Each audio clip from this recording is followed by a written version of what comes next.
कुछ एक fact sheet जैसी भी चल रही है, जैसे उसमें हिमाचल प्रदेश का बताया गया कि भाई 300 यूनिट बिजली मुफ्त देंगे, कांग्रेस ने वादा किया, नहीं मिल रही लोगों को। आपने कहा कि 1 लाख नौकरियां हर साल, 5 लाख देंगे। अभी तक जो डेटा है मेरे ख्याल से 3 साल की सरकार हो गई है हिमाचल की, ढाई साल की, तो वो 1300 पर साल जो है नौकरी अभी तक का जो रिकॉर्ड है वो बताया जा रहा है। आपने कहा था ओल्ड पेंशन स्कीम हम लेकर के आएंगे, वहां पर तनख्वाह देने के लाले पड़ गए। आप ओल्ड पेंशन स्कीम तो छोड़िए, सरकारी लोगों को तनख्वाह नहीं मिल पा रही है। इस बजट से जुड़ी बड़ी योजना है ना, कि किस तरह से आप उसको करेंगे। हाँ, तो मतलब आपको जब आप अपनी रेगुलर सैलरी तो बेसिक है ना सर, देना किसी को, वो नहीं आप कर पा रहे हो, तो इतना बड़ा बोझ जो है वो आप कैसे लेकर के आएंगे? फिर कर्नाटक का मैं बताऊंगा सर, लेकिन तब तक नहीं, ऐसा है कि हम लोग ये छोटी छोटी आंकड़ों पर जा रहे हैं।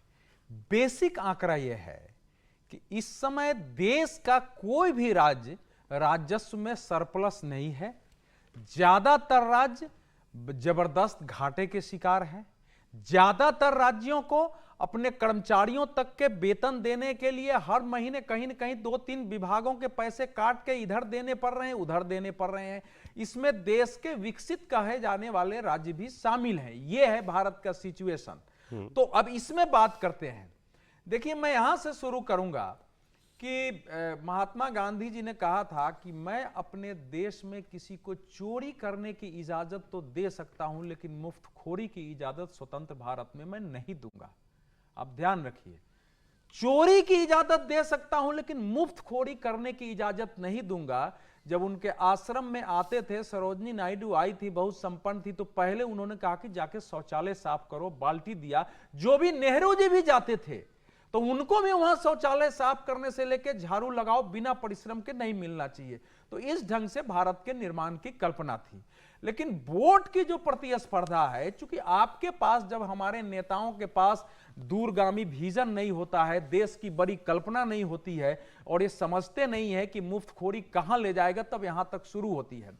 जो खड़गे जी कह रहे हैं वो तो पूरी स्थिति का एक पहलू और लक्षण मात्र है कि आप ऐसी गारंटी क्यों दे रहे हैं कि उसमें एक ही बात, वादे की समीक्षा की बात उसमें हो रही थी।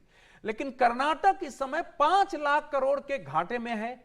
जो वायदे किए गए हैं उसको पूरा करने में बजट का 21% करीब 1,40,000 करोड़ रुपया लग सकता है। कोई कह रहा है 50,000 करोड़ रुपया लगेगा। हिमाचल की हालत पहली बार हुई जब केंद्रीय कर्मचारियों को वेतन देने के लिए समस्याएं पैदा हो गई थी, वह हम लोगों के सामने है। हिमाचल सरकार ने तो वादा कर दिया कि 80 रुपया हर दिन गाय का दूध, और 100 रुपया हम भैंस का दूध खरीदेंगे। अब किस सीमा तक देश को आप ले जा रहे हैं? इस सीमा तक प्रतिस्पर्धा हो गई है।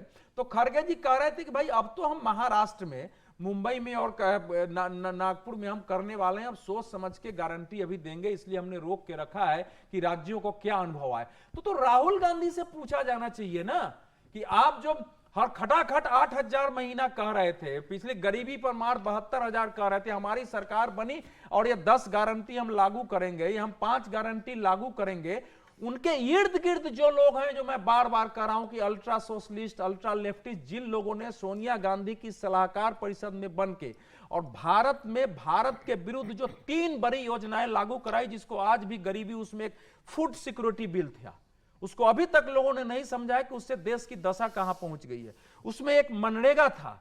ये सब भयानक भ्रष्टाचार के शिकार हो चुके हैं। दोनों स्कीमें चल रही हैं सर, दोनों चल रही हैं। नहीं, चल नहीं रही है, बढ़ गई है सर। वो तो 2 रुपए 80 करोड़ को राशन आप दे रहे हो। आपसे मनरेगा वही तो कह रहा हूं मैं, गांव मनरेगा में लोगों को एनरोल आप कराते हो। भाई तो वही तो मैं ये कह रहा हूं, उसकी समस्या कहां, उसका परिणाम आपके पास इलाज नहीं है ना? मतलब है इलाज, क्या है? इलाज कैसे नहीं, साहस करनी क्यों नहीं हो रहा? एक बात बताइए, राहुल गांधी ने जब 72,000 गरीबी पर मार कहा था, वोट मिल गया क्या 2019 में? क्या ओल्ड पेंशन स्कीम पर मध्य प्रदेश, राजस्थान, छत्तीसगढ़ में वोट मिल गया क्या? आप साहस के साथ खड़े क्यों नहीं होते हैं? केजरीवाल जी गए थे गुजरात में, क्या वोट मिल गया सारा गारंटी लेकर के? आप अगर देश को देखिए, मुफ्तखोरी का मतलब है कि आप देश को आलसी, कामचोर और भ्रष्ट बनाना चाहते हैं। कोई भी देश अपने परिश्रम पुरुषार्थ से बढ़ता है। दुनिया में जो देश आगे, मोदी जी बोलते हैं परिश्रम और पुरुषार्थ की पराकाष्ठा करो। 80 करोड़ लोगों को इस देश में मुफ्त राशन की आवश्यकता है क्या? मैं पूछ रहा हूं। राशन इस देश में सबसे बड़ा भ्रष्टाचार है। सुनिए, जिसके 10 एकड़ जमीन है गांव में, सुनिए 10 एकड़ जमीन है, उसका नाम इनरोल है राशन कार्ड में। कोई समीक्षा करने के लिए मुखिया तैयार नहीं है, और मुखिया कोई तैयार नहीं है।